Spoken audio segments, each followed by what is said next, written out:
यीशु के नाम से आपको शांति मिले। मैं विश्वास करता हूँ कि आप सब मसीह में आनंदित हैं और स्वस्थ हैं। आज का जो वचन है हम उन लोगों के माध्यम से उन लोगों के लिए सुनना चाहते हैं या प्रेजेंट करना चाहते हैं जो कि सेवा में आने के लिए सोच रहे हैं या फिर सेवकाई को कर रहे हैं। और ये दोनों ही समूह के जो लोग हैं ये इस समस्या को लेकर संघर्ष करते हैं कई बार।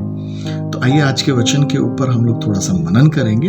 एक छोटी सी बात लेकिन बहुत अहम बात हम सभी के लिए, परमेश्वर की राज्य की बढ़ोतरी के लिए। लूका रचित सुसमाचार उसका 5वां अध्याय और उसका दूसरे वचन में कुछ इस प्रकार से लिखा है कि उसने झील के किनारे 2 नाव लगी हुई देखी और मछुए उन पर से उतरकर जाल धो रहे थे। 2 नाव और 2 नाव के ऊपर से मछुआरे लोग उतर के जालों को धो रहे थे। आज जो वचन हम लोग यहाँ देखने जा रहे हैं, शब्द जाल के ऊपर है, वो जाल, नेट। और जब भी हम जालों को देखते हैं या जाल को देखते हैं तो खासकर जो नेट है उसे नदी में, समुद्र में डाला जाता है और वो एक कारण बनता है मछलियों को पकड़ने का। उसका उपयोग इसलिए किया जाता है कि मछलियों को पकड़ा जाए उससे। ध्यान दीजिएगा, जाल एक बार के इस्तेमाल के लिए कभी नहीं बना होता। जाल को इसलिए बनाया गया है ताकि उसका अधिक से अधिक इस्तेमाल या उपयोग हो सके। हम यहाँ देखते हैं कि मछुआरे लोग हमेशा जब भी मछलियां पकड़ा करते थे तो मछलियों को पकड़ने के बाद उन जालों से जिनका इस्तेमाल किया करते थे मछलियों को पकड़ने के लिए, उसे हमेशा सबसे पहला काम वो किया करते थे जाल को धोने के लिए। जैसे ही उन्होंने मछलियां पकड़ी और सबसे पहला काम उन्होंने करा जाल को धोना। After each period of fishing the nets were washed of.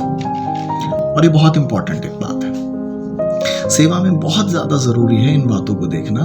हम जाल को यहाँ देखने की कोशिश कर रहे हैं और जो जाल शब्द है इसके ऊपर जो हम लोग सुनेंगे या समझने की कोशिश करेंगे किस चीज को दर्शाता है, मैं अभी आपको बताऊंगा।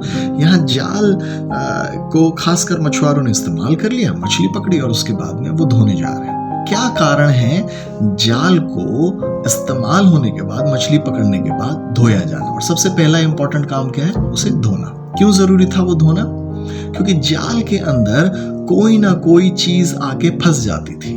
एक बार मुझे मौका मिला मछली पकड़ने का और मेरे को नदी में कुछ लोग लेके गए और हमारे कुछ परिचित लोग थे। और जब मैं उनके साथ गया तो जैसे ही मैंने देखा उन्होंने मछलियां पकड़ ली तो मछली के अंदर खुद भी एक स्मेल होती है, बदबू होती है।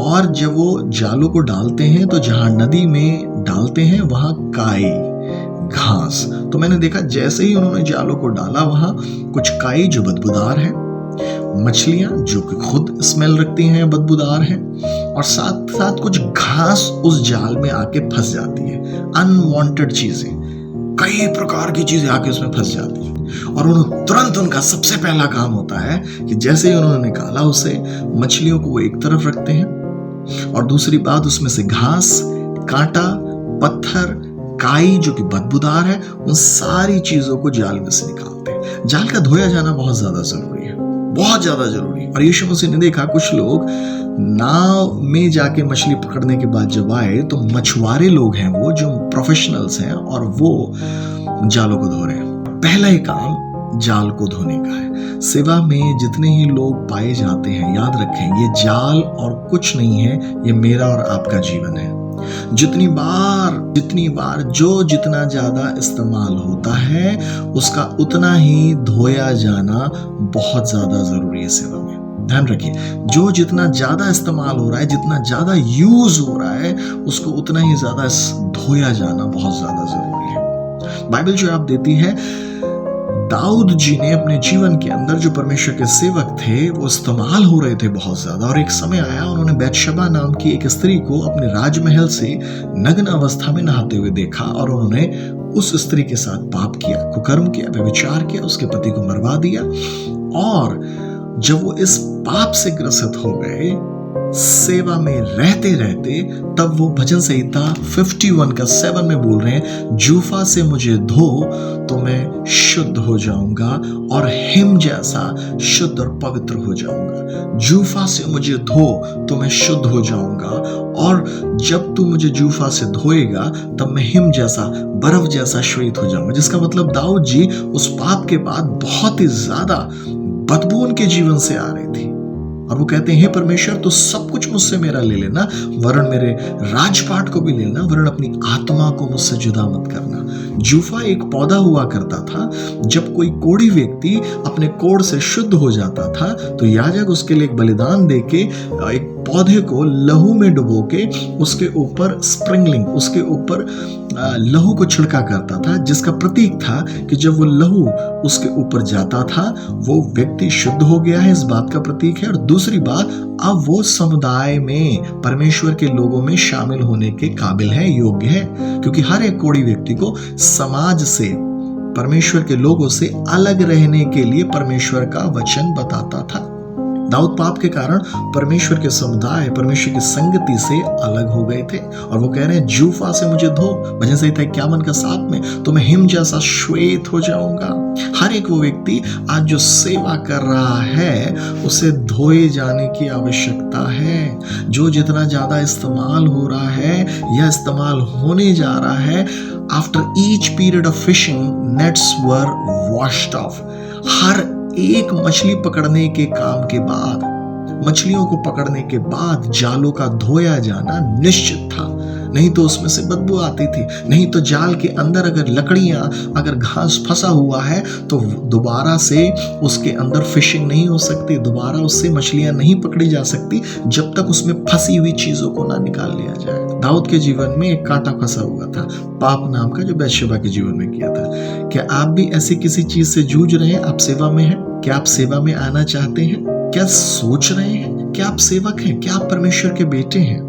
आज मैं प्रभु का बेटा होने के नाते आपको दोबारा से याद दिला रहा हूं, अगर आप ज्यादा से ज्यादा इस्तेमाल होना चाहते हैं तो आपका धोया जाना बहुत ज्यादा जरूरी है। परमेश्वर क्यों आपको धोना चाहता है? यीशु मसीह, बाइबल में लिखा हुआ है कुलुसियों 2 अध्याय 14 और 15 वचन के अंदर की विधियों का वो लेख जो हमारे माथे के ऊपर, विधियों का वो लेख जो हमारे ऊपर लिखा हुआ था, जो चीख चीख के चिल्ला रहा था कि ये पापी है, उसने उन सारी प्रधानताओं को कलवरी क्रूस के ऊपर, सारे अधिकारों को कलवरी क्रूस के ऊपर खत्म कर दिया, नाश कर दिया। और क्रूस की ध्वनि के द्वारा जय जयकार की ध्वनि हुई, क्रूस ही के द्वारा जय जयकार की ध्वनि हुई। और ये कैसे? क्रूस से जो लहू बहा है, धोया जाना, शुद्धिकरण, मेमने का लहू।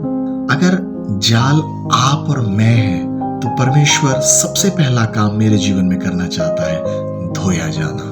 जकई के बारे में हम बाइबल में देखते हैं, जकई यहूदियों के अंदर बड़ा ही प्रचलित व्यक्ति था और चुंगी लिया करता था। वो सोचता था वो सेवा में पाया जाता है, लेकिन वो जीवन के अंदर कितना पाप कर रखा है। जब वो यीशु मसीह उसके घर आते हैं, वो कहते हैं, आधी संपत्ति कंकालों को दूंगा और जिसका मैंने अन्याय से लिया गया पाप, उसका 4 गुना फेर दूंगा। जो ज्यादा अधिक सेवा में इस्तेमाल होता है उसका ज्यादा धुलना बहुत ज्यादा जरूरी है, धोया जाना बहुत ज्यादा जरूरी है। दूसरी बात, हर एक मछली पकड़ने के काम के बाद, मछली पकड़ने के बाद ना केवल जालों को धोया जाता था, वरन उन्हें नाव पे से, पानी में धो के नाव पे से ले जाके उन्हें वो इस प्रकार से फैलाया करते थे।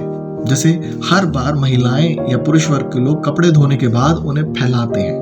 उससे 2 काम होते हैं, जाल सूखता था, और दूसरी बात, जब उसे स्ट्रेच्ड आउट, फैलाया जाता था, तब उसमें से एक चीज देखी जानी बहुत ज्यादा जरूरी थी।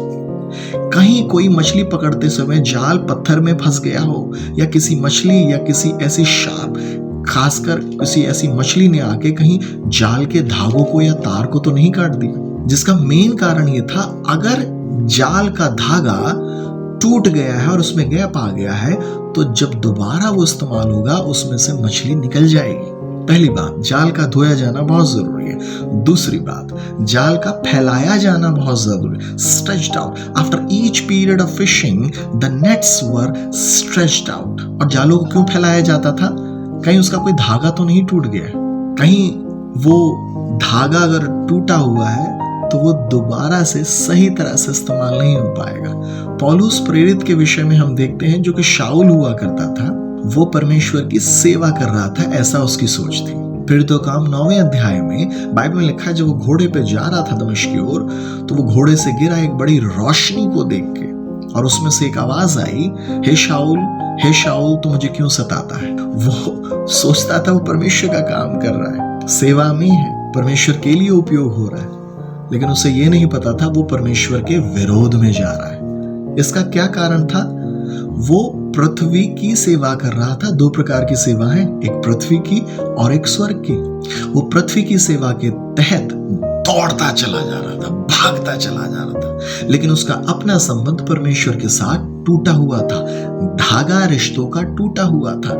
नेट के अंदर का जो थ्रेड है, तार है, वो टूटा हुआ था, जिसके कारण वो परमेश्वर को नहीं खुश कर पा रहा था, मनुष्यों को खुश कर रहा था। अगर मैं और आप जाल हैं और कई धागे टूटे हुए हैं संबंधों के, रिश्तों के, नातों के, तो मैं और आप सेवा में इस्तेमाल नहीं हो सकते। भले ही हमें लग रहा है, जिन लोगों के साथ हम काम कर रहे हैं उन्हें लग रहा है कि ये रात दिन एक टास्क, एक चीजों को देख के दौड़ रहा है, लेकिन परमेश्वर को नहीं लग रहा है कि ये मेरी सेवा कर रहा है। मैं अपनी ही घटना को आपको बताना चाहता हूँ। पौलुस के जीवन में जैसे कई लोगों को मारता था और क्षमा नहीं करता था, ऐसे ही मैं भी अपने कुछ तबके के लोगों को, जिनसे मैं घिरा हुआ था, जहाँ मैं सेवा कर रहा था, क्षमा नहीं कर पा रहा था। और यही मेरा सबसे बड़ा एक मेरे जीवन के अंदर एक पाप पाया जाता था।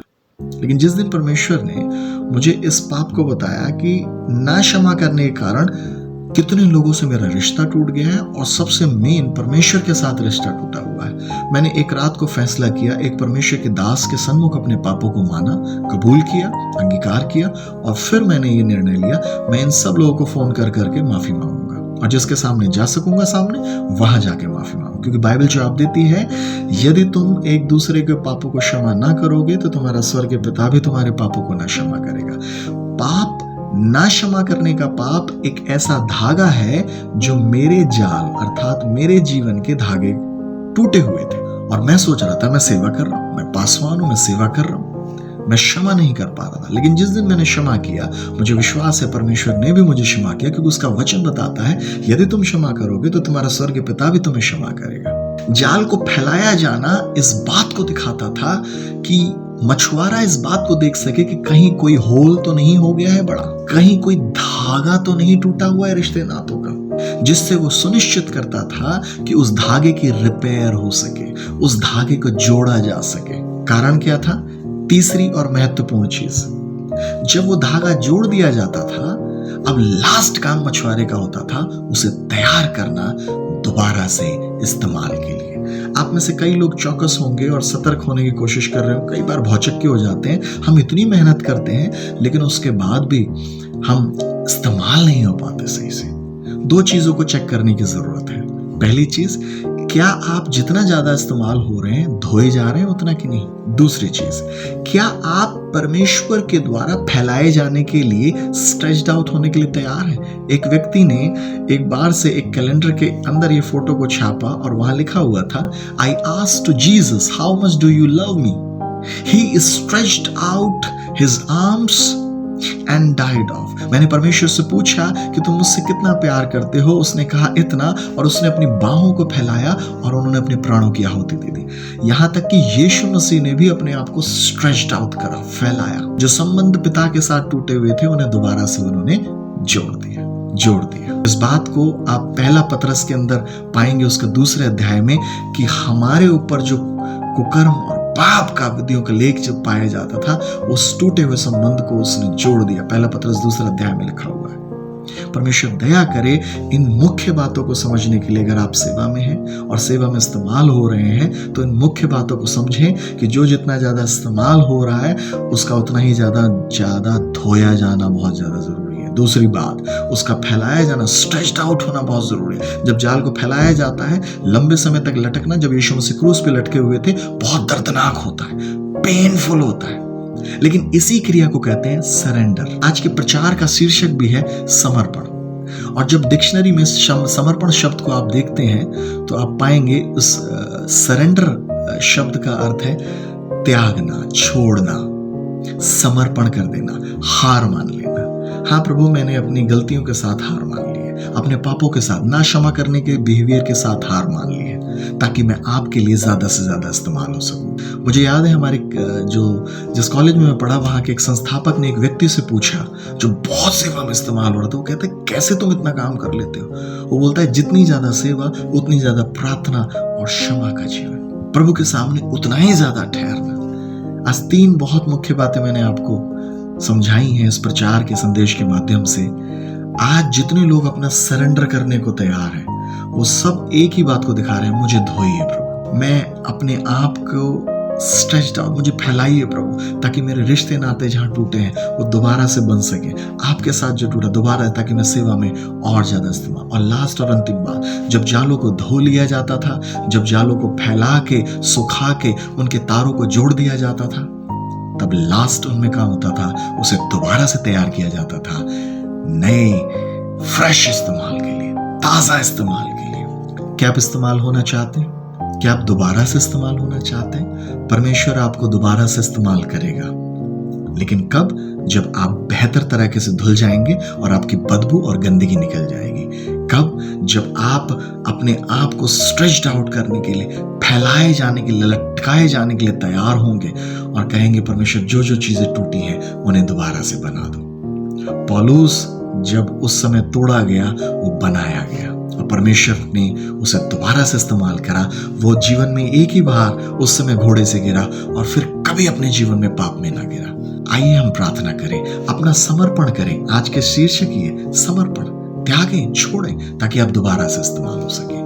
प्यारे प्रभु जी, इन सब सेवकों के साथ आप हों, ताकि ये धोए जाएं, दोबारा से प्रभु बनाए जाएं और फिर इस्तेमाल किए जाएं। मैं सारा आदर मान आपको देता हूँ, इन सबको लहू के बाड़े में ढांपता हूँ। इनका समर्पण आपके योग्य एक बलिदान होने वाला बन जाए। यीशु के नाम से इस प्रार्थना को मांगते हैं, आमीन। प्रभु आपको शांति दे और अपनी महिमा के लिए इस्तेमाल करें। जय मसीह की। धन्यवाद।